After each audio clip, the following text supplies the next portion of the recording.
Jarrett Goes to the Movies is a free, commercial-free podcast made possible by our amazing supporters. Please take a moment and visit jarrettgoestothemovies.com. Let's go.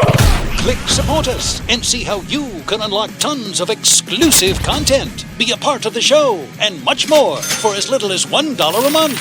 Thanks for listening and enjoy the show.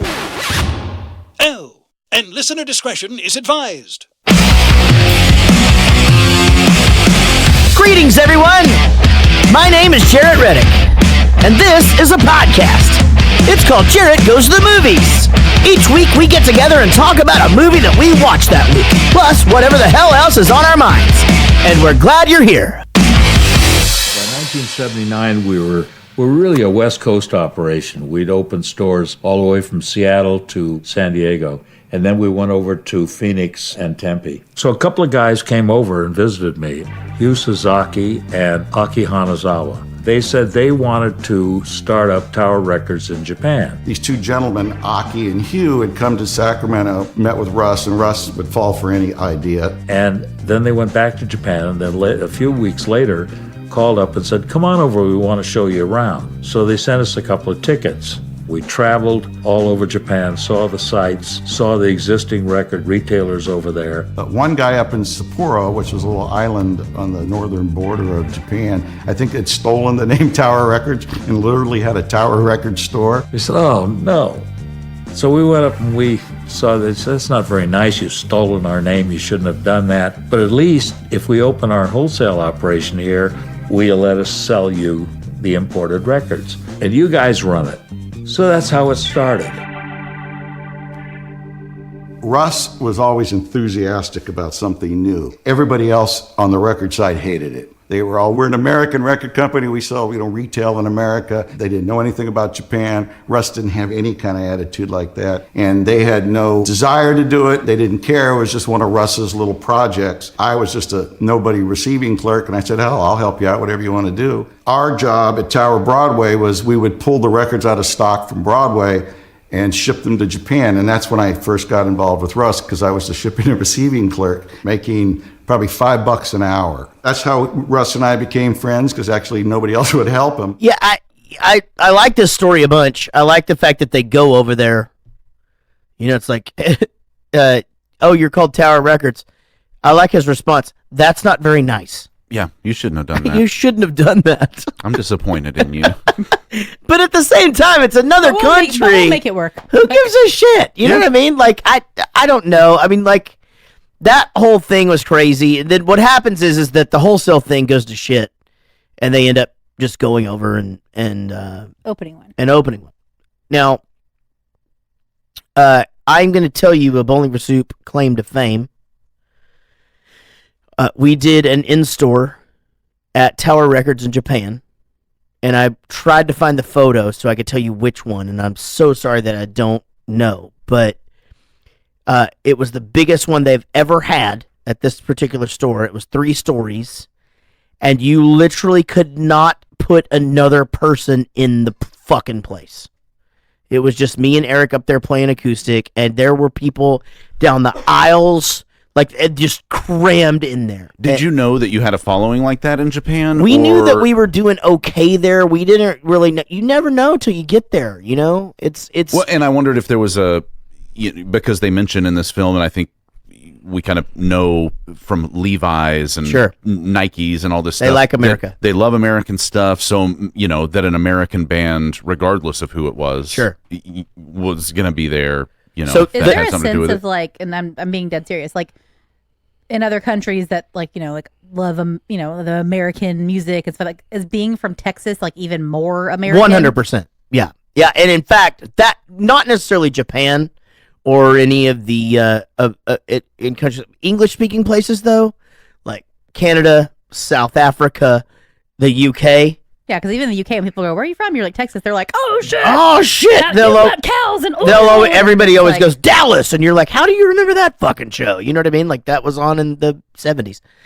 The thing about Japan is, and still, from a record company side of things, they have their shit together. because they've been selling American music there for so long. If you'll remember, if you're a hair metal guy, hair metal bands used to do, or girl, hair metal bands did insane over there. You remember that like even going back to Cheap Trick. Cheap Trick's live album is from there. Yeah, live at the Budokan or Queensryche's big live album is from there. Dawkins' live album is from there. You know, like all of these American bands were huge over there because of this. So as a musician who loved that kind of music, going to Japan and actually filling up a room was, I mean, something I never thought I'd be able to do. Going over there, selling out shows and doing this thing where they have to shut the place down was fucking amazing. Yeah, that's cool. But you know, there's a Sony there, and that Sony had a deal with Jive even before Sony bought Jive. So we were on a big label, you know, and they would do cool shit. So, I'll educate the masses on a little thing here. So just like how, what happens is how they're talking about how they would take American albums over there that they produce here. They would take those American albums over there and sell at Tower Records. So to combat that, what other countries do is they print their own version of your album, and that's where B-sides come from. And that's where exclusive, or what we would consider here, if you'd buy a Japanese import, the reason that Japanese import exists is because in Japan, they want you to buy that and not the American version. So when Bowling for Soup was like really doing well, and this was especially early and before digital, you would have to do exclusive tracks for not only countries, but for stores, because those people want you to buy that track in that store. So it starts out as, okay, Japan wants 2 exclusive tracks. The UK wants 1 acoustic track. Brazil wants 2 acoustic. I'm sorry, did I say acoustic? I mean exclusive. I'm sorry. I got myself on a roll. I was talking faster than I was thinking. But so they want these many exclusive tracks, and then so those tracks only exist on those CDs. So then people want to collect those. Yeah. So then they pay $25 for the CD over here to have that version. But really the reason it exists is so those distributors in those countries can actually sell their own product. Do you have a collection of Bowling for Soup Japanese CDs? Yeah, I do. That seems like it would be neat. I have a ton of them. And what was cool about Japan is they had it figured out really early. Japanese people know what the fuck they're doing. And they knew what they were doing back in the day. And so like when we even released when Hangover came out, they did a thing where they put Hangover You Don't Deserve out, and then you also got a DVD of every video we had ever done up until that point for free. You know, and again, this was an exclusive package that they could do, and it drove sales. Now, the other thing that exists in these other countries is bootlegging, and it's not so much in Japan, but especially in other parts of Asia, especially China, Russia, things like that, to where you just that another thing to try to combat them is to have an exclusive product that they can't get a hold of first, especially on release day. So you used to have to time like when you would release something, because if you release something a week too early, then the bootleggers already have it. Once it's out there, it's out there. You know, it's the reason why I don't leak merch. Like people are like, "Are you going to put a photo up of the merch that you're selling?" I'm not going to do that, because then when but there's always some fucking person that day one of the tour takes a picture and goes, "Here's they all the do merch that, they're selling." which is fine once we're there, and there's nothing I could do about it. But it's just it's different on the internet. It's like sharing the set list. Having it and telling your friends is different than putting it and the set list just being out there forever. Sure. Not that y'all fucking always even go by the set list. And sometimes your set list isn't even a set list. It just says hit, hit, hit, hit, TV hit, hit that's not our hit that became a hit. New album. Yeah, it'll just say that like on the list. Like, so when people go and steal it, they'll look and be like, "Oh man!" Like, did y'all find it interesting that this was the? I mean, I don't know if it's actual statistically the first one, but just the fact that they went in and didn't have a Japanese partner, they just opened their own business in Japan. I took note of that because my position in my company before the one I have now was a kind of managing all of our global web properties. And so the rules are different in every, country that you do business. Sure. And there were a lot of those. We decided we wanted to have a version of our website translated into Thai.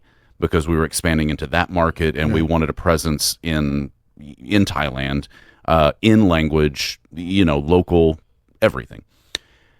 And it was a 6-month ordeal of getting the right, permits, and, we had to post on our website a link to these, documents that kind of proved that we had the ability to do business in this country, all these kind of hoops you had to jump through. So, yeah, I took note of that. It's, I think there's a part of it that's kind of to protect the culture that you have. Sure. And them, and again, even when we go to certain countries, we have to mail our passports there before we ever even go. We get it back, and our visas are in there and laminated in our passport. I can show you. It's fucking crazy. Yeah. I mean, the passport has traveled there, multiple times before we even go. God, that would stress me out so bad. No shit. No, it is. It's a thing. And then, but yeah, it's, Yeah, or taking the girls over. That was the whole thing because they're so young. Taking the girls over was a whole thing. Your girlfriends. There was so much bureaucry, and I guess not just the girls. Taking all those girls over like you do. Taking Not Your Girlfriends over on tour was a 3-month ordeal just to. Because they're child workers. Just to get it okayed by the country. And I actually ended up doing it as a leap of faith, and I just said, guys, book your tickets. I'm going to fucking make this happen. And the moms are like, are you sure? I'm like, look, there's a 10% chance it won't happen, but let's just roll the dice, and it happened. But where are we all going? I would just like... UK. And that's an easy one, you know? Yeah. I like that. I mean, you watch this, and it's really interesting to watch this whole thing happen, and they keep going, he's the first one that did it. He's the first one that did it. I would like to know exactly how first he was, but he probably was early in it. Like, was he actually the first one to do it? Like, right. I didn't even know how to research that. Because usually I would just Google away and know all the answers. But because where something usually starts, they get the idea somewhere or whatever. And and you didn't have as much information back then to look up if you were the first one to do it, because they were just a single record store in Japan. So that's the thing. Again, I'm going back to that. Nobody ever had done this before without a sponsor or a partner. I'm like, really? Is Tower Records the first business in Japan ever that didn't have a partner? Well, they showed that there were American businesses there already. Yeah, but they were franchises, locally owned. Yeah. So, you know what? I mean, I think it's interesting is all. I just would like to know more about that. By the way, in case if you're not a world traveler and you want to know the answer to this, does McDonald's taste exactly the same everywhere? Yes, it does. Everywhere? Everywhere. But even England? It's exactly the same if you're eating the hamburger. I was going to say, there's different menu items. The only thing that changes is... The chicken has to be way better in the UK. In Canada, it is the fucking shit. And it's probably better in the UK, too. The chicken changes, but it still tastes exactly the same. The fries are the same. All that shit's the same. You know what's better in the UK? KFC. Huh. You wouldn't believe it. It's insane. I brought my friend Katie over there for his Heartache and Hilarity tour.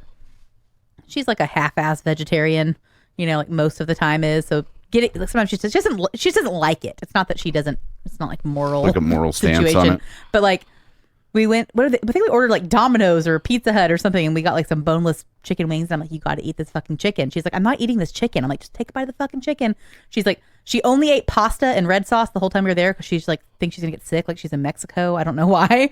I'm like, take a bite of the chicken. She did. She took a bite and just goes, it looks exactly like in the commercials. It does. It's just white and the way it ought to look. Yeah, ours is a little bit off. Yeah, ours is a little bit pink before it turns white. Yeah, but a fluorescent pink. I know why it's pink, by the way, and it's not gross.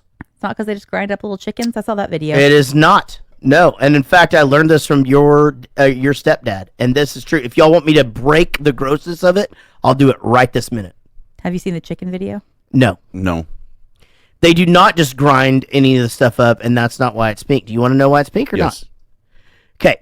The reason it's pink is because when they get all of the meat off the chicken, there's still just these little bitty little remnants or whatever. They created a machine that gets all of that off. So some of that is still, attached to like a tendon or whatever, but it is actually like meat that's coming off of the thing. And when that comes off and is all grinded up, it does turn to be a pink color, but it's not like ground up like blood or bones or guts. I mean, I ate McNuggets way after that video came out. Yeah, so I was I'm gonna not like say, it's not like it's stressing me out at all. I mean, I don't give a shit. if I Here's the stopped eating thing. food that was gross, I'd be skinny. If I get a huge hair in my food, I put the hair down on the ground and keep eating. Yeah. I have found a hair cooked into my hamburger that was like longer than my hair, and I still just moved on about my day. That happened to me at IHOP one time. I got like a full on like super, super thick, like fucking black hair. Like just, and I mean, that thing had to have been a foot long. And I pulled that, I was like a magician. You just kept thinking this is eventually gonna stop, right? And it didn't stop. And I was just like, well, what are my options here? I mean, I'm hungry. Yeah. And I've already bought this shit. The hair was, I mean, like, I've already had a bite. And look, I'm terrified that whatever I send back for some kind of minuscule thing is only going to come back 1,000 times worse. You only send food back at nice restaurants. Yeah, because otherwise, that is the only. You don't send shit back. Yeah, or if you can see them. Like at Chipotle or some shit. Yeah. Or even like Open Kitchen, you can send some shit back because you can be like, hey, I just sent that shit back. And I'm also watching you motherfuckers whole back time. there. Yeah, the whole time. Don't even pretend you just sneezed. When I worked at Floyd's Barbershop, one of my favorite barber of all time that I've ever met in my life, Barber John, was there, and he went to a Mooyah Burger, and it was like a couple doors down from us. Whenever they had opened this place, they were like training. They brought us so many burgers, like nobody ever fucking ate there. The one in sick of it McKinney before it opened. No, this was in Flower Mountain Village. Well, they must. So he gets a burger, he bites into it, same thing. Long ass hair. We were like pulling it out of this burger. Right. Like, and now they're in a hair salon, by the way. but it's inside of it, because most of the time you find a hair on your burger on your lunch break, it's off of you, like, Yeah. But we're like, oh shit, it keeps going. He's pissed off. He goes back down. He goes, this burger has a hair. He's like showing them. It's like in there. So they make him his burger back. He takes it back. He opens it up. There's no cheese on it. He's fucking pissed. He goes back and he goes, my burger's not right. I want no hair, but I want the cheese. If you could just make that happen for me. They go, you know what, sir? Go back to work. We'll bring it down for you. Oh boy. No, it's not nothing bad. So they personally walk the burger. These like teenage kids that are terrified. He's a big dude. Yeah, he is a big dude. Yeah. And scary, like dreads and shit. Yes, and they know he's examining this thing. Yeah, so I don't know totally. how bad it was. So they come down, and to apologize, they brought him a complimentary milkshake. Okay. To go with his burger and fries, extra fries and complimentary milkshake. This like teenage kid took the initiative to do this. And he grabs the burger and he grabs the milkshake and he just goes, could have put some fucking Oreos in it. And the kid just bailed, right? So he got his burger. The hair thing happened. None of us went there for like weeks because they're like, they're not going to fuck with Barber John, but like all of our food Yeah. is getting licked and spit in and fucked with because of I think the Oreo comment probably pushed the kid over the edge. Could have put some fucking Oreos in it. We were all like, oh fuck, you were so close. I know. Like, oh my god. Jared's opening a bill. So there's a fucking crazy cool story in this. If you don't watch this movie for any other reason than just the Yuri guy, what is his name? It's not Brendan. I can't think of it. He's like one of the high ups at Sony Entertainment. Let's see, Sony Entertainment. Yuri? I thought it was. Yuri, Rent-A-Center. I got Microsoft and Rent-A-Center. I can't think of it. Anyway, this guy who is a marketing guy at a label. I think it was Polygram. Oh, Sony. Huh? Sony. No, he ends up at Sony. Oh. I believe, if I'm not mistaken. And he gets fired and goes to the party and gets invited to dinner. And this is the beginning of a few instances where people are really, really, really emotional about this company and Russ. Yep. And it was touching. I got emotional. Yeah, and I do agree. It's funny because Oh, it was Jim Urey. Jim Urey. What's he doing now? What he is doing now. Let me look. Tearing me apart. He's on the advisory board for Digital Music Universe, but he stepped down from Universal Music. Okay, so Universal is where Joe Riccatelli is now, I believe. So what's funny is that I was on Jive for 9 years, and I remember I'd have like promotion people with me, taking me around to go eat and taking us to these places, and in the early days strip clubs, and then in the latter days sushi, and sometimes strip clubs that had sushi. That sounds gross. Wouldn't trust the sushi. It's a weird mix of smells. It's a weird smell. Yeah. But I'm into that shit. I don't care. I don't know.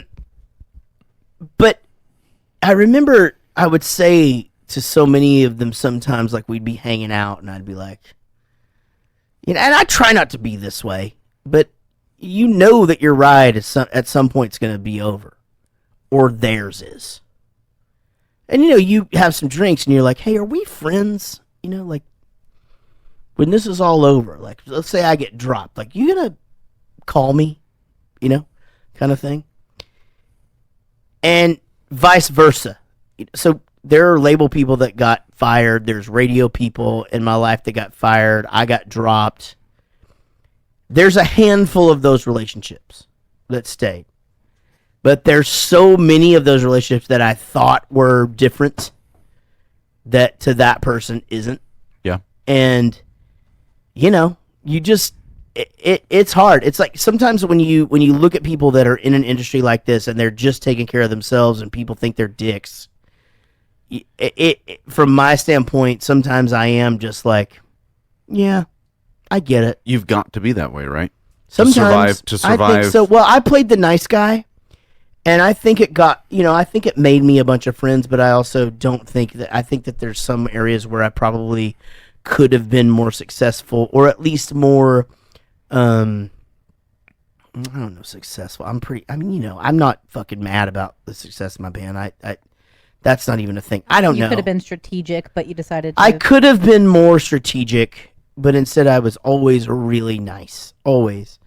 And there's probably some times where I could have burned some people to benefit myself, and I always took the high road. And I don't feel bad about that. Even when it happened to you. I watched that a couple times. Yeah, it did happen to me. Well, the good news is you're still nice. No, I am. And you know what? And that's to my detriment. I'm nice beyond, like to my own, but I loved this guy's story. I just loved how he was down and out, and this dude took it upon himself to go, hey man, we're going to go to dinner. And he says he could have had the president of these labels and all of this. And you know what? At the same time, like, I get it. It's like, yeah, I've already spent my time with these fuckers. Let's go out, have a nice dinner. Yeah, and he said everybody wanted to shake his hand and touch him and just be by. And there's more people than you can see at this entire party. But the fact that there's, 5 of them that they're going to dinner is, yeah. I mean, that's that one felt good, man. That was a good story. Probably in about late 70s, we established our own advertising department. That was Chris Hobson who ran it. Faraci was just working in there as one of the advertising people, the assistants. Faraci also was one of these thinkers. And he came to me one day and says, we ought to have a magazine for Tower, and I've got an idea to call it Pulse. I said, great, let's do it.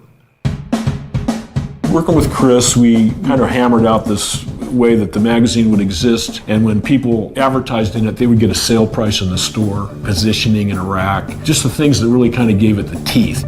Pulse was another credibility thing for us. We could not only sell music, but we could write about it, we could communicate about it. I mean, there was nothing and no one, with the exception of your rock fanzines and small columns and maybe a few of the major newspapers, that were interested in what you were doing. there weren't that many people interested in what 25-year-old kids were doing with music. So you made your record, you gave a few interviews to music publications and some daily newspapers. That was all there was to do. It was a very credible music magazine, and it was a national music magazine because of all the markets we were in. And the magazine grew, and it was a really good magazine. But it was a great idea. I remember him saying more than once, just don't lose too much money on that, and try to make some. But that was the first time that he really focused on an idea I had. You'd listen to the people who had ideas. The kids in the store, who I say invented all kinds of ideas. Everything we ever did were invented by the kids in the store. Yeah, this is brilliant. I mean, this to me is just the chain that he created. You get into the fact that at one point he has his own printing. He has his own sign-making company. He has his own magazine. He has his own art department. He has this and this and this. And, probably doing outside work as well. The mismanagement drives me crazy. From a drugstore that happened to decide to sell records because they had a jukebox on the soda fountain. To just this insanity is crazy. Yeah, but just don't lose too much money. But you almost start to see the overextension of 100%. Oh, great point. Yep. Because everything's going great, and when everything's going great, every idea is a good idea because just like you said, what does it really matter if we do a magazine? Maybe it's just a loss leader. Maybe it costs us money to make it. Yeah. And it does, but it draws people in. It we sell 18% more records because, then all that's a wash. But did you hear what he said? He so if you advertise in the magazine, you pay them money, and then they put your record on sale in the store. You know what I mean? Like it was brilliant. Good business. But you're right. He shifted his focus as the market changed to other things that he was already doing. Now we're a printing business. Exactly. We're not a record store. Yeah, we're Tower Signs now. Yeah, and we're Tower Printing, and we're also Pulse Magazine. Yeah. Everything could have changed. He just took it a couple years too far. Tower Boutique Records, where we know now it's more of a hobby than it was a lifestyle. Yeah, which that's an interesting storm to weather. I'm going to give you a great example in the same industry, but on the other side. There are studios that stayed the course on recording to tape and being more of gear oriented. Sound City? No. Locally, here. Oh. BPL? No.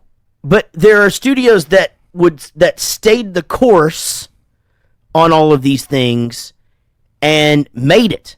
And now people want to go make these fucking indie records and get indie cred and use tape and use these insane amps or whatever and take an hour and a half or 2 hours or 3 hours or whatever of studio time to build a sound or whatever, which to me is whatever. I it's like just go in there and record the thing and then come home and do it on the computer and be done. But more than those are the huge studios in LA that are selling all their shit because they didn't do that, and their prices were $1,500 a day, and nobody's going to pay that ever again because you don't need to. You know what I mean? You too can pay that. Yeah, no, Pro Tools has, changed everybody's life, right? Yeah, well, just everything. It's Tower Records could have gone into the business of making these records that these bands want to have vinyl to sell and have somebody else fucking sell them. Just sell them to the people that want to sell. I mean, they just could have gone a lot of ways and kept their record sales roots. And record sales started to fall in the 70s. Everything went disco. And I didn't know this. I thought this was really interesting part of this movie where they said nobody bought disco records. Not only that, but then you had all of these stations, radio stations, switching formats, going straight disco because it was so big, so fast. Yeah. And just like everything else in the world, when something gets big that quick, Just wait, because it's fucking it. Yeah. And especially now. I mean, we see this all the time. You don't ever put all your eggs in one basket. Same way I feel about Red Lobster restaurants. You know, people want to make fun of it. Red Lobster's a good restaurant. It just got too big too quickly, so now people feel like they got to talk shit about it. But don't talk shit about Red Lobster. It's fucking fine. The first time everybody likes the cheese rolls. Everybody likes a cheese roll. Okay, first of all, I don't even fucking know that this analogy is working for me, but those fucking cheese biscuits are good. I've never been in a Red Lobster that was busy, though, I'll be honest. Well, it's probably filled with people whose, first person in the family is graduating from college. No, that's Red where you Lobster. go. I think that Beyonce had created this resurgence for them. I am certain that the seafood lover in you is fine, and Red Lobster is doing just fine, guys. I don't think it's doing that great. think it's doing fine. I think they're fucking everywhere. Everybody wants to talk shit about it. They were going down. Beyonce helped him back up with what? With her song Cheese Biscuits, where she said no. How did it go? She so eloquently said, "Mom, milkshake." When he fucked me good, I take his ass to Red Lobster on her Lemonade album over and over again. Huh? When he fucked me good. Jay-Z likes Red Lobster. Apparently he does. I don't blame him. I've never been. Place is good. Let's go sometime without Jared. No, I want to go. Why me? I fucking like it. No, because you don't invite us places. I'm allergic to shellfish, but I'm that's allergic to Dennis. cheese biscuits. You fuckers Clearly. can suck it. Also, I didn't say I didn't like Red Lobster. I haven't been to a Red Lobster in probably 20-something years. Let's go during shrimp. What do you go when you go to Red Lobster though? Like, is there a price for a lobster, or do you have to pay market price? How does that work? I think it's just $4.99. It's $4.99. What kind of lobster is that? Like, where the fuck did that lobster come from? It's all just crawfish just shoved together, duct taped together. Yeah, from Lake Levon.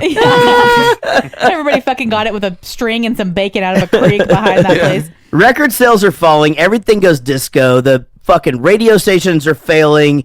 Nobody's buying this music except my parents. We're listening to it on 8-track. Still. Engelbert Humperdinck's greatest hits. This dude, there's a journalist that's on this movie, and it's so insightful, so great. And he says 3 things saved the record industry. 3 things, and he fucking nails it. 1, MTV. Obviously, no-brainer, right? 2, Thriller. Yep. And it's 100% the truth. That fucking album I was listening to that doing Jump Rope for Heart and shit. Like, I mean, y'all had that? My parents made it a point to go buy that cassette tape, and they were in their mid-30s when that album came out. And I remember them coming. And were you even allowed to listen to that shit? Yeah, they went and bought it. They went and bought it, and so if they bought it, we were allowed to listen to it. I remember they came home with that cassette tape. And at the same time, they bought Billy Joel's An Innocent Man. Whoa, holy shit. Those are 2 big ones right and there. We got those at the same time. And me and my brother, it was kind of one of your parents don't suck. Hold on. Many white parents in America, they should have protected you from, lots of things that, Did they buy John Cougar? Did they buy John Cougar at the same time? No. Damn it. That would have been the fucking just those trick. 2. And I never said my parents suck. It was just a different upbringing. Don't put words in his mouth. That's not cool. Only one of my parents sucks. Hi-yo, ding, ding, ding, ding, ding, ding, ding, that you know of. Have you ever seen oh, wait, sorry, what? I don't know. I was thinking about... was that not a sex joke? I don't know. I thought it was. I was thinking about Abducted in Plain Sight. You just never fucking know. Oh, that's true. Have you seen that? No. Man. You just never know. All right, go ahead. So you're fine. You got Thriller. Everybody's happy. Oh, yeah. It's just the point was that was such a big album that even my middle-aged white parents, made it 30s or middle-aged appointment to. Yeah, I'm middle-aged. I'm on my deathbed now. And then the other thing was the adoption of the CD. making it to 82. Adoption of the CD. So, and we've talked about the ditching of the CDs and Russ champions the CD, but the issue with the CD in hindsight is that record stores are charging $18.99 for this piece of music, and quite frankly, that CD was costing $1 or $2. Yeah.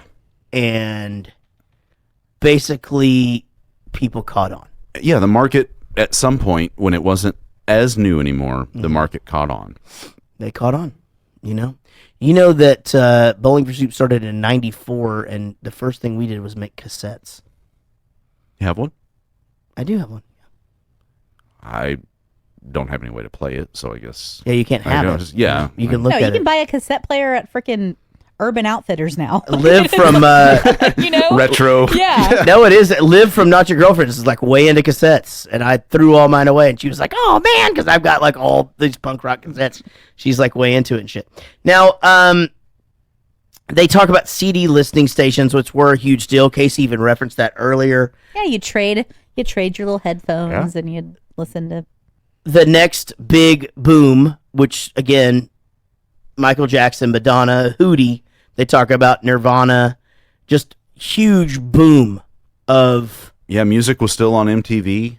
And it's all about to happen. Said that. He said Bruce Springsteen, Madonna. He said it. He goes, there was Bruce Springsteen, Madonna, and I was like, holy shit! Then he just goes, and Nirvana, but he did say Hootie and the Blowfish first.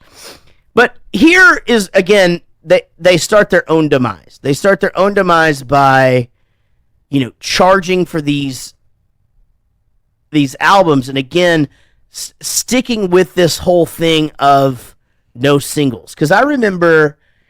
even in like the late 80s, you could still buy a cassette single. Absolutely. Like I would go and buy it all the time. Like I'd like a Don Henley song. I'd $1.99. You go buy the single. I had Information Society. Yep. Cassette single. But the record companies I had Barbie dressing up. They actually made the decision to just go, nope. We're not doing this anymore. You can't just have this one song. And again, you're charging $18.99 for music. And I mean, think about that. Even today, $18.99 for a CD, you'd be like, the fuck? Yeah. And I pay $9.99 a month for Spotify. And you could have access to every song that was ever written in the entire history of the world. Yeah. What they didn't talk about, I don't think they did. They addressed Napster, which I'm sure we're coming up on, and we're about to get to that. Because that again, this is what setting up the demise was, that they wouldn't let people. They even said that even happened. Yeah, was burning CDs. Me and Gabe would go to the mall, buy a CD, split the cost, and burn it. We'd take a copy. Yeah, but they eventually figured out how to not be able to pirate that. I think I don't remember how that worked, but yes, I mean you're right. The stealing of music though was even happening. And cassettes, they sold double deck tape players. Mm-hmm. We used to burn. We used to not burn. You press play on one, and you press record on the other. Yeah, and that was it. I mean, ours you could put a stack in and boop, boop, boop, boop, boop, boop, just print you out 10 of the same CD. Fucking what? Yeah. I have never even heard of that technology. What is that wizardry? I don't know. It was a long time ago. I've been watching a lot of Harry Potter. Fucking great. The wizardry. That's where that came from. Yeah, I like that show. Which one's your favorite? Well, I'm only up to Harry Potter 4. It's the cauldron of somebody dies or some shit. The Goblet of Fire. And love it. I knew he would do it. The cauldron of somebody. I like that shit though. That one, it's not my favorite though. Yeah. I thought that one was missing some shit. The Sorcerer of. I didn't know. I didn't. Town. I don't like how that one. I feel like we're in a maze and the goddamn movie's over. Like it didn't make any sense. Just wait till number 5, man. That's what I'm fucking trying to do. Tower goes to the UK, Hong Kong, Taiwan, and Singapore, Latin America, and they're just like, Latin America just didn't work. We don't need it. So he just goes and he borrows a shitload of money. Alrighty. We're back. Sean's having raviolis. It happens. He didn't have dinner tonight. He's been over here since 2. I don't feed people. Yeah, that's not my job. I'm not here to fucking feed you. I should have thought about though. We should have. I know. I feel like a dick. I feel like I try to feed him every time he walks in the door. I know, and he's been here since 2. We should have thought about dinner. Yeah, we suck. Was not our best move. All right. This next bit is called Take One. Here's how it works. We have picked a song. We have not rehearsed this song. We are allowed to talk about the song, what we're doing, and where. and the arrangement, but this will be the first time that we try to play it together. Is that right? I mean, that's pretty much it. Yeah, that is. And we picked the Beach Boys. You picked the Beach Boys. Yeah, there was a big kind of prominent scene early in the film where he talks about when albums became the thing, and they mentioned Pet Sounds. This song isn't on Pet Sounds, but it was in the movie. So did you know, like, growing up, how insanely influential the Beach Boys were? Not how influential they were. I did recognize pretty early on how different it felt and was, and maybe because they were called the Beach Boys, and all the songs were about California and surfing, and as a young sheltered kid in Texas, maybe there was something about that I recognized was different. But the influence, no. Me I watched either. Full House. What does that mean? Because Uncle Jesse, they were on it like a couple times, I think. Because Uncle Jesse still plays drums for them. Yeah, plays the congas in Kokomo videos. He's still in the band sometimes. He just shows up and plays drums. Yeah, the Beach Sam Boys was with them. Sam Hollander. Oh, really? Yeah, they performed him, John, and the Beach. Mike Love were Charles all Manson. L.A. Unbelievable. Come on, pay attention to Sam. Sorry, I don't think I knew that. Charles Manson. Oh yeah, that is a thing too. Yeah, this guy, I don't know, man. He's songs are shit. Songs are shit. Real nice guy. Real nice guy though. All right, here we go. We're gonna try this thing again. We have never rehearsed this. This is the first time we've ever gone through it. All we've done is talk about the arrangement. So that's your. Let's go. Is that right? Yeah. All right. I think that's it. Okay. 1, 2, 3, 4. Let's go surfing now. Everybody's learning how. Come on a safari with me. Come on and safari with me. Early in the morning we'll be starting out. Some honeys will be coming along. We're loading up our woody with our boards inside, heading out singing a song. Come on, baby, wait and see as they're gonna take surfing with me. Come on, baby, wait and see as gonna have you take you surfing with me. Let's go surfing now, everybody's learning how. Come on a safari with me. Come on and safari with me. At Huntington and Malibu, they're shooting the pier, and a rinking there, walking the nose. We're going on safari to the islands this year, so if you're coming yet or ready to go, come on, baby, safari, and we'll see the band and surfing with me. Come on, baby, wait and see. Yes, I'm gonna take you surfing with me. Let's go surfing now, everybody's learning how. Come on a safari with me. Come on and safari with me. Angling, Laguna, and Azul. They're kicking out into Honey too. Tell you the surfers while they're getting every day. Hawaii to for Peru. Hold on, let me take that verse again. Here we go. Yep. England in Laguna and Serra Azul. They're kicking out into Honey too. I tell you, surfing's wild, getting bigger every day, from Hawaii to the shores of Peru. Come on, baby, wait and see. Gonna take surfing with me. Yeah, come on, baby, surfing safari. Taking you surfing with me. Let's go surfing now. Everybody's learning how. Come on a safari with me. With me. Surf safari. With me.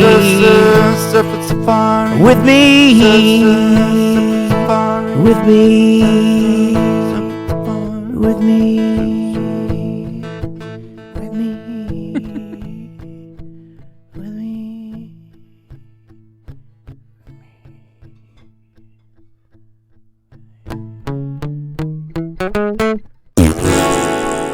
Yeah!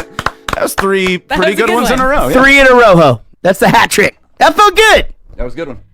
I have never, ever sang that chorus like that before, because that's one of those choruses when you sing along, you're just like, come on, baby, surfing safari, and we'll have some fun, and Still surfing safari, and surfing safari, and we're gonna safari, and yeah, that was really good. That was fun. Let's go surfing. Yeah, that was good. Everybody's learning how. Come. 7, everybody. And all right, so the future. Let's get to the future. Russ, what about these new technologies like the mini disc, DCC, or beaming music and video right into my house? Are my CDs history, and will your inventory at Tower become obsolete? There's so many new technologies. We simply get involved with them. We get involved with them at the early part of their development, and we grow with them, or when they die, we throw them out like DAT. Ah.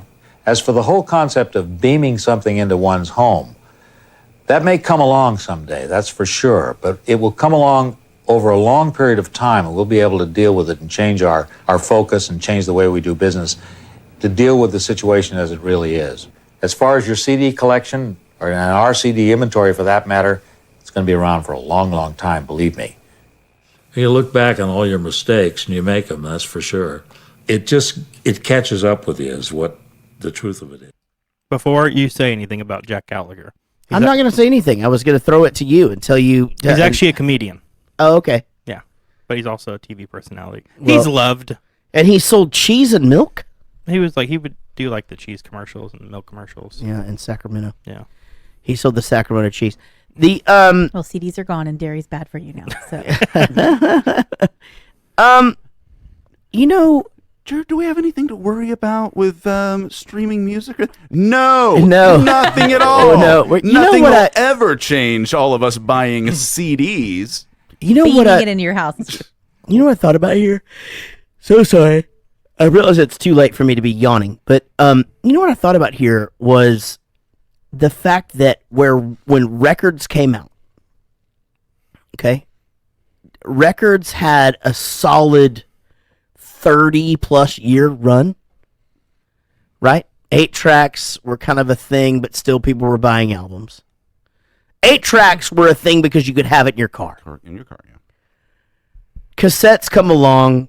Cassettes kind of just rule everything for a few years, but my gosh, it's a blip in the pan, right? I mean, I guess I was buying cassettes in 83 and stopped buying cassettes in 91, 92. Yeah, that's about when I bought my first CD. 92. So really, like less than 10 years of being king, because I was late to the CD party, like way late. Yeah.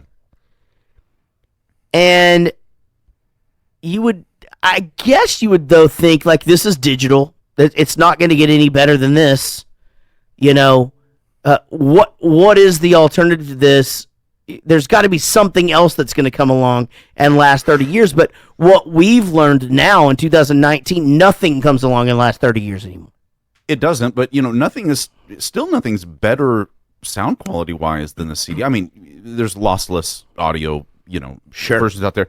But, you know, what I stream on Spotify is a series of, you know, very compressed, you know, because it has to come from the cloud. Right. Which is just someone else's computer. But can't you buy on iTunes? I don't know anything about all this. I don't care. So like if it's low quality, I turn it up. You know what I mean? Yeah. Sure. And then the next one comes on. But you know, like we got shit about putting out our last DVD, older, fatter, still the greatest ever, Bowling for Soup. Go get it near you. Not near you. You're fine. I didn't mean to look at you. It's not right there, Eric. But they were just like, hey, are you going to put out this such and such quality thing that I can only see on my television 4K, that nobody else, whatever. No, but I mean, I think it's 4K already. And they're just wanting this next thing. And it's like, Jesus Christ, where is the limit? You know, where's the line? Like, how good does it need to get? A billion K? I guess. We're only at 4 now. No. Yeah. Oh, we're at 8. Yeah. Well, cameras are at 8. Yeah. We need smell-o-vision, feel-around sound, all that shit. I don't want smell-o-vision. You don't want I that. have enough trouble with noises. Yeah, you don't even like sound division. So many things happen over here. It's a perfect storm in the business. Record labels decide that they're not going to do the single. We just talked about that. You know, what happened to me in the toy business happened to your local record store. And that is when Sam Walton decides he's going to get into a business, you're fucked. Yep. Walmart moves in with these superstores. They put in full toy sections that are bigger than my whole store. Target does that to compete. Kmart back in the day was competing with that shit. You had grocery stores at that point trying to decide whether they were going to still even have that aisle anymore. You remember the toy aisle in grocery stores? Absolutely, with the shittiest little $99 toys. Exactly. Ours has it. Parachute men and rubber band slingshots. Yeah. Ours has 2 aisles. Are you kidding? It does, but that's okay. That's a Kroger signature or whatever. Like we live in hoity-toityville. Well, any place I've ever lived at the grocery store had one. Finally admitted it. Shitty dollar store. No, stop it. I'm surprised you guys even know that. What? Well, I mean, we don't go there. Yeah, your servants bring it back. Jesus, but we make them GoPro themselves through so they don't fuck up. I've seen. Well, and also just in case I see something I want. I've seen Esmeralda leave the house in tears. So. Esmeralda. The industry should have made a cheaper CD. I mean, I just can't believe that it ended so early. It doesn't make sense to me because CDs whenever I was a little kid were, I think they were something your parents had, but you didn't have them because they were $20 a pop. You didn't just get a CD. Exactly. But my first CD that I ever bought with my own money was Spice World. That came out in like 97. Uh-huh. The first Now CD, that was like a huge thing, the US version, 98. Baby One More Time, I think, was like 99, Britney Spears. And I mean, I had CDs all the way through high school. It just blows my mind that this was the end of it. Like you had the book and you flipped through it, and there's always the hanger-on in my car. There's always the hangers-oners, and yes, and but I don't think I knew anything different until Napster. That was the thing, though. Too, cars very important. Bowling for Soup. I mean, I'll never forget that. Simple Plan, the band, actually showed me the very first iPod I'd ever seen. And I was like, the fuck is that thing? And they're like, yeah, you just load your CD into the computer. They're in the computer. And I'm like, what are you talking? I'm like, what are you talking about? Yeah, you get this software. You put the CD in there. I actually did the thing where I had this wall of fucking CDs. And I sat there and ripped every single one and put them into the iPod back in the day. And then, but still then, we still couldn't listen to it in the car. Right. And then we figured that out or whatever. But yeah, I mean, it just feels like it was still such a big time. I mean, freaking, when did Drunk Enough Dance come out? 2002. Yeah, like my brother had that in his freaking big book that was in his car. Big like, I mean, book. Well, we sold a shitload of those CDs. I mean, I'll put it in perspective for you. That one was really before people were really stealing shit. A couple of years later, which was 2004, Hangover You Don't Deserve came out. We sold around 800,000 copies of that. Had that come out 4 to 5 years earlier, we would have sold, just based upon what numbers were like, we'd have sold 4 million. And it would have kept selling, meaning I wouldn't have to be sitting here with you fuckers. Yeah, I for sure had friends that had that shit ripped off on mixed CDs for exactly. sure. Like, yeah. I don't know. It just seems weird, like watching this. They keep saying like, well, 90 came up and 92. And I'm like, I feel like my entire childhood was CDs. Like, I don't. And also, I think time catches up with you. People start stealing it. How do you compete with free? $18 album. You can have it free plus college kids. Feel entitled. Also, they're like, hey, I'm spending my parents' money. I could just hold on. Just one super important thing is from our sponsor. Just 1 second. Here we go. Jared's opening a bin. Okay, we're good now. I mean, even before that, you talked about CD Warehouse, and there was one by my house. I mean, I remember gathering up the CDs I didn't listen to anymore, taking them over there, them giving me some amount of money for them. Yep. Me buying someone else's used CDs. I mean, I know that buying used CD, and I feel like I probably knew at the time that buying someone's used CD, none of that money was going to the artist, right? I don't think I ever thought about that one. What a fucking fantastic point. And I was a kid though. I mean, and you were right. I mean, once it was owned though, it's property, so it has sold. Yeah. So, but you're right. I never thought about that one time. But yeah, we had full stores that's all they sold. Yeah. I mean, you could just, they were just pawn shops for people. Yeah, CDs. No, like you steal stuff CD off Napster, warehouse, You think Metallica's going to just show up at your door and arrest you? Right? Yeah, totally. But yeah, I mean, we used to ride our bike and load up, and we had. I mean, I don't think that's ever even crossed my mind. Yep, you're exactly right. That it's the rental business. Yeah. Of the movie industry. Right. They couldn't sell VHS, but that rentals or somehow. So the idea of free or at least significantly cheaper than what that always will affect the artist at the end of the day. And a 180% markup is fucking crazy. Yes. You know what I mean? Or 18. Yeah. No, I'm right. 180% markup. If it's $1 and they're selling it for $18, that's 180%, right? No. 180%. 18%. It would be like $2. 200% of $1 is $2. Okay. So you're talking like 18,000%. 1,800%. 18 billion%. There's so many percents. Someone in the chat is going to tell us. 1998, Tower didn't change. They couldn't change. Russ has surgery. Michael comes in. Everybody thought Michael was a douche. The son comes in. People don't fucking respect him. I like that these people just still openly are calling him a douche in this movie too. They're totally. He even goes, "Yeah, I was fucking. Nobody liked me." The year 2000. In the year 2000. It was the first year they didn't go. Okay, this will put it in perspective for you, though, babe. As far you're 10 years old, so imagine this is the beginning of the decline. In 2000, Tower Records didn't grow for the first time since 1960. So okay, that makes sense. 40 years of growth, and then just think about how fucking fast this goes down now. Yeah, because 5 years later, right? 6 years later. Well, but remember, it took years to just fucking liquidate this motherfucker. Right. Bank makes them sell Japan, and Japan was still making money. It's the only thing making money. To me, it's the craziest why wouldn't you just go in and go, listen, fuck, we'll just sell off San Angelo and Orlando. Yeah.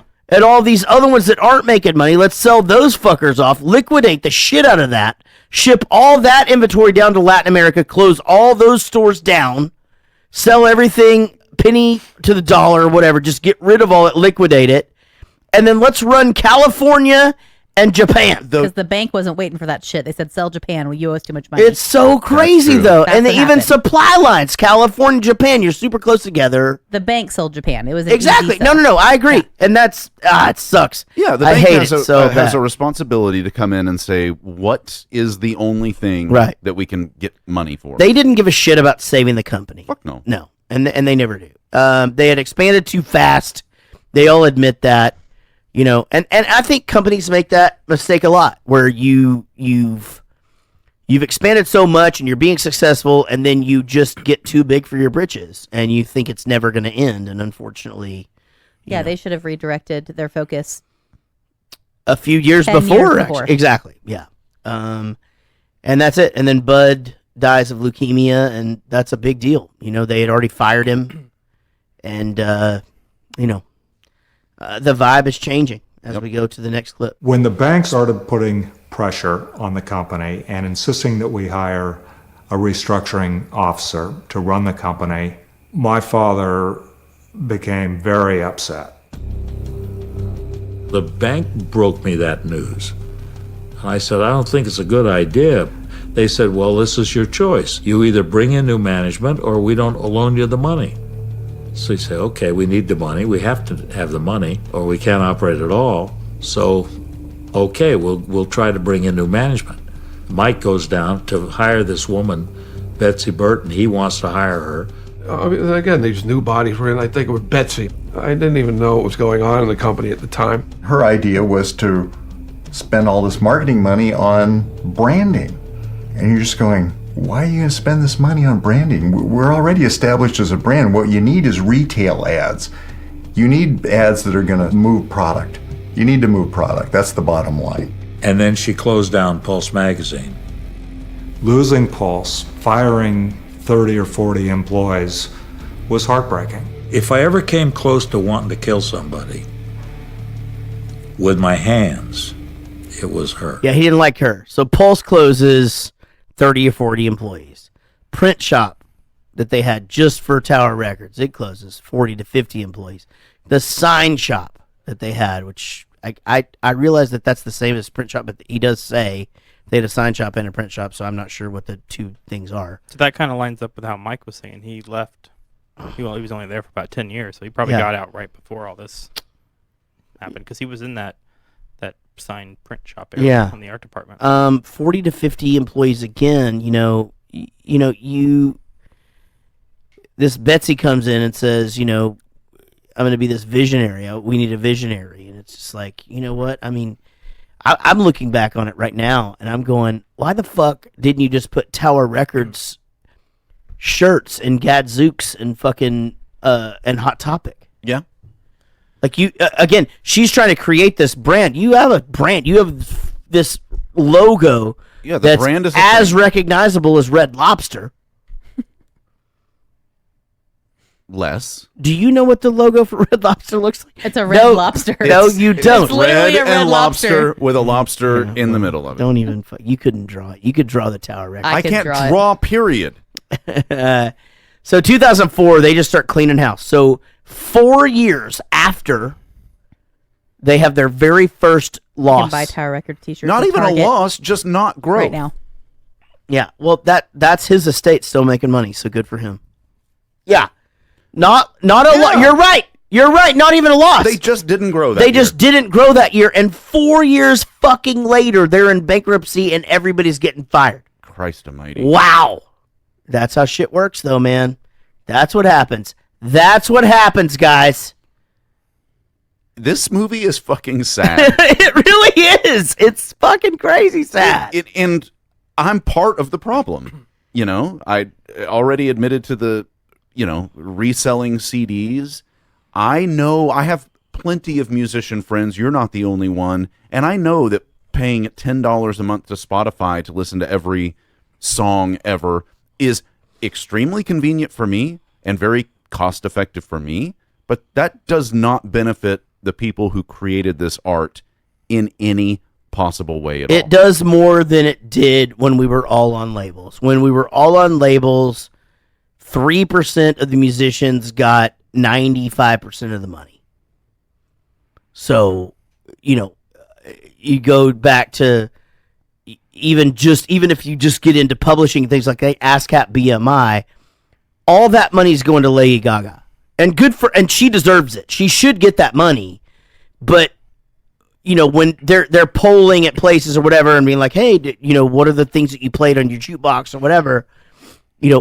I'm a very small percentage. So at least with Spotify, I have a fair shot. It's me and the fucking person that I have to get to listen to that shit directly. And there's no middleman. Yeah, but it's still, I get that part of it. There's the economic aspect of, playing a single streaming, I know is probably 0.0000004 cents that you get every time. I think it's they had like 81 million streams last year, I think. 83. And we didn't even have enough money to add on our ninth car garage. And I'm just fucking Casey, stop it. First of all, second of all, I think it's 0.0001. I thought it was 6. I don't know. So see, I mean but okay, Taylor Swift backed out. That was a whole big thing, right? She wouldn't put her new album out. People lost their shit a couple years ago. Do y'all remember that? Mm-hmm. But she came back. So what was the resolution of her coming back? Was it personal gain, or did she change something? Because I thought she changed something. She's fighting for artists. The problem is that. But did anything change? No, they're trying to up their shit. But now what's happening is that you have, I believe I shouldn't quote it, but there's other. So out in the world, you have Pandora, Amazon, Tidal, iTunes, which is going away, right? YouTube, which I used to use whenever we met. YouTube, which you didn't even know was a thing, and you're a musician. Yeah, I didn't know that people listened to music. I had video playlists that I would just play on my TV all the time. The point is that, if you at this day and age, if you fucking like some shit, stream it. It's gonna all work out. In the next couple of years, we'll have it figured out. And I have the benefit of being the writer on all of my shit. So, where a lot of artists get upset and a lot of writers get upset is that that shit's cut in half. And so it's just it's a complicated formula. Like, I know people are boycotting shit and I hate it. Like, my really close friends that are musicians are boycotting certain streaming sites and shit like that, but I don't want to do that. I don't want people to do that. I want people to fucking stream shit. Make playlists. Spread those playlists around. If you want to support musicians, if you want to support music and the creation of music, right now, we live in a streaming world. Stream the shit out of that. Be a member of a thing. Add it to playlists. Be aggressive. Add it to playlists. And you're supporting people as best you can. And there's no guilt involved. That's what you can do this day and age. Fair enough. And especially as things like iTunes go away and that kind of shit, like, it's right. iTunes is gone, right? What? Yeah, it's going away. Apple Music. Apple Music is just Apple Music now. Like, it's like Spotify. It's like Spotify. Oh, yeah. You can't buy tracks anymore. I think you can, right, Sean? Yeah, but just nobody. If you've already bought it, you'll have access. Hey, if you bought it, I already bought it. Hey, Daddy, can you look at this this game that I just bought? Yeah, let me see what that. Yeah, can I just buy this game? I'm getting information for you for your notes. The fuck did you just download? All right, here's the rate. Pandora 0.01682, which is actually Pandora is paying really well.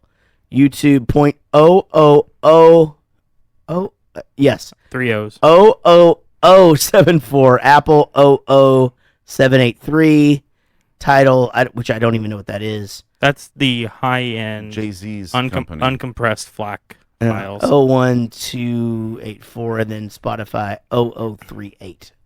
So basically, Spotify's the worst. No, YouTube. You put an extra O in YouTube. Sorry. I did. Yeah. Yeah, YouTube's the goddamn worst. Sorry about that from when we first met. Yeah, I mean, Pandora actually is the fucking best, but Pandora won't just play your songs. You don't have any control over that. Yeah. So, hey, thumbs up your favorite artists on Pandora and support your shit on Spotify. I don't get, you know what? Here's the thing. Listen to music. Music is great. If there's a buy t-shirts. If there's a way, if there's a way to make a living doing this, we're going to figure it out. Buy t-shirts, support your artist. Next clip. Having a job doesn't have to be tedious. It doesn't have to be boring. It doesn't have to be a place that you hate to go every day. Because it certainly wasn't for me and probably everybody who worked at Tower. It was a family. And that family ideal stuck with everybody up till the end. It wasn't a job. It was just a way of life.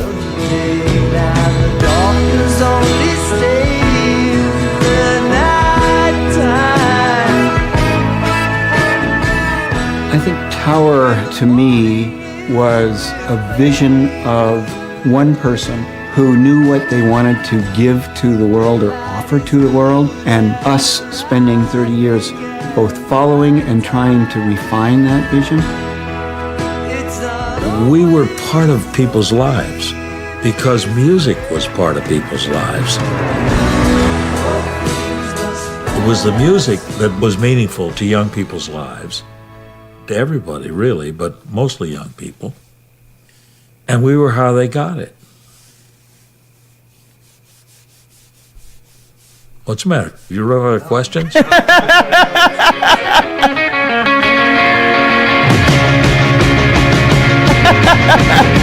I like how he slurs that line. Yeah, he's been sitting there for a while. Man, it's super sad to hear. Cut that shit. It's super sad to hear that he passed away. This was made in 2015, so I guess he died last year. 2018 Oscars. Yeah, but what a freaking life, though, right? Great fucking life. Got himself a younger, hot wife, and good for him. He's got himself a legacy. And he's got himself a legacy. 85 stores still open in Japan. Bowling for Soup holds the record for one of those in stores. Nice. Which I fucking. That's a bummer. You can't remember which. I looked and looked for it. I'll figure it out and I will post it. But I looked and looked, but right before the show, I wasn't prepared. Which is par for the course, Eric. No, it's not. You're always prepared. You do. You shush. You do a lot of preparation for this. I just watched the movie. I don't watch the clips. I don't write down any notes. I just figure when we get in here, I'll remember figure it out. Shit that I was going to say or something that I felt or thought about the movie. You're the one who does all this. Don't sell yourself. No, well, listen, Sean, Austin, Casey, Eric, you're all, I mean, I fucking love doing this podcast. And if you listen to this point, thank you very much. You're the reason we do this. And you're also the reason God made Oklahoma. We are? Everybody. Oh, no. We'll be back Thursday. We'll be doing the movie National Lampoon's National Treasure. Lampoon's Treasure of Island. Declaration of Independence. And Rob from Bowling for Soup will be here. I can't wait. And thank you for sharing, Chris Pulse, Michael Rusi, Tess Green, Amy Pitzinger, Woody Chambers, Simon Rogers, Mitch Bergeron, and Jonathan Oakley. And we do actually have, this is exciting. Let's check the email box. Email us at jaredgoestothemovies@gmail.com. Our longtime friend John Kickler writes, "What the fuck, Jarrett Reddick? Grammy-nominated songwriter doesn't like the blues or Stevie Ray Vaughan." Is that the whole email? No. I guess it makes sense. As The Simpsons taught us, the blues isn't about making yourself feel better. It's about making other people feel worse. Yeah. To me, that is the exact opposite of the Bowling for Soup mission, to make everyone happier. Anyway, thanks to the whole cast for making the world a little happier. John. P.S. If they are not all dead by now, could we get an update on Sweet Cheeks Chickens? Yeah, I think we did that. John, earlier. this just in. Yeah. And end it. We should just do we got to do a Jared Goes to the Movie shirt that just says "This just in" on the back. I'm with it. Can we put a chicken on it? Oh my God! This. How about Robert Prosky holding the chicken? Oh my goodness! Yeah. What was his chicken name? The one that was hanging off the roof. It had a funny name. Henrietta. No, it was like a pop culture name. I thought. Christ Almighty! I don't care. Thank you guys so much for listening to the podcast. If you watch the stream, thank you very much. John, thank you very much for that email. Man, I'm sorry I can't do it. I listened to a song the other day, and Casey said, "You don't like the blues, this is the blues." And I said, "No, this is the Beatles." And she was like, "The Beatles are the blues." And I'm like, "Well, that's fine. I'll take the Beatles blues." Isn't that what happened? No. What was the song the other day? And you said, "You like this?" And I said, "It's just a Beatles riff." But it wasn't the Beatles. It wasn't the Beatles. It was a Beatles riff, and it was the blues. Clip. There's no more clips, babe. I don't know. Oh man. Yeah, I know. All I can do is this. Good night.